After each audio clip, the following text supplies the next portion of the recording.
लेकिन वीरू पहले Nifty bank, ये जब मैं वो कह रहा ना रेजिलियंस इंडियन मार्केट्स का, वो मेरे ख्याल से उसके पीछे वजह है निफ्टी बैंक का आउट परफॉर्मेंस। निफ्टी बैंक वो क्रिटिकल रोल प्ले कर रहा है हमेशा डैमेज को रिस्ट्रेन रोकने में।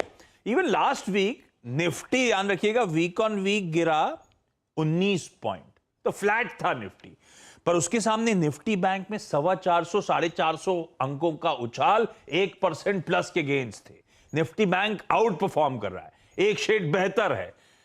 वीरू, ऐसे में निफ्टी बैंक के लिए क्या व्यू बन रहा है? किन लेवल्स को नजर पे रखूं? कोई ट्रेड क्लियरली नजर आ रहा है या नहीं?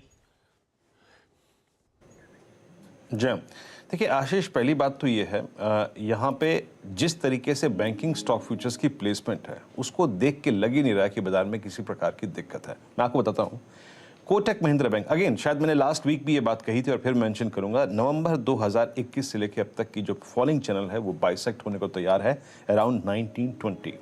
उसके बाद आप देखिए एसबीआई, ये अपने करियर की हाईएस्ट ट्रिजेक्टरी पे ट्रेड कर रहा है। एयू स्मॉल फाइनेंस बैंक पे अगर आप देखें टिपिकल फ्लैग है। एक्सिस बैंक अगर आप देखें स्ट्रॉन्ग, प्राइस परफॉर्मेंस काफ़ी स्ट्रॉन्ग है। Federal bank is doing well. और सबसे बड़ी बात है आशीष कि एचडीएफसी बैंक बहुत ज़्यादा समय स्पेंड कर रहा है अबव 20 डेमा, इसका 20 डेमा राइजिंग मोड पे है।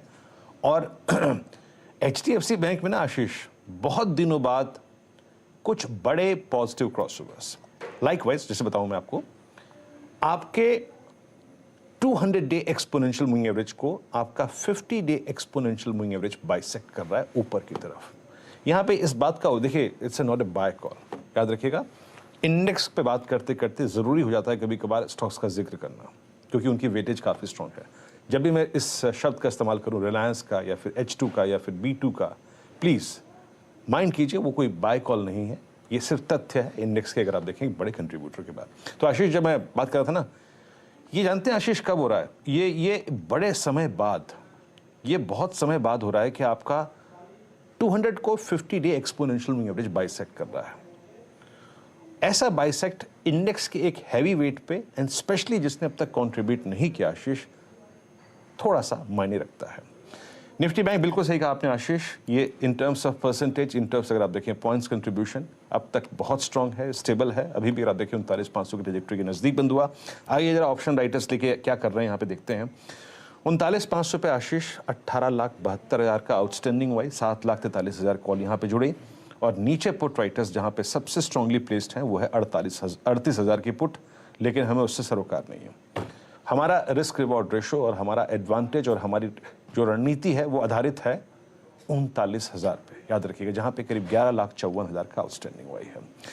पहली बात जान लीजिए खुल के, मैं स्टॉक फ्यूचर्स के बिहेवियर का जिक्र इसलिए कर रहा था क्योंकि वो करना जरूरी था। बेस वन लेकर आइए डॉक्टर साहब। पहले आशीष, मेरा किसी भी प्रकार से बैंक निफ्टी को चाहे कुछ भी हो जाए, कोई भी आके बोल दे,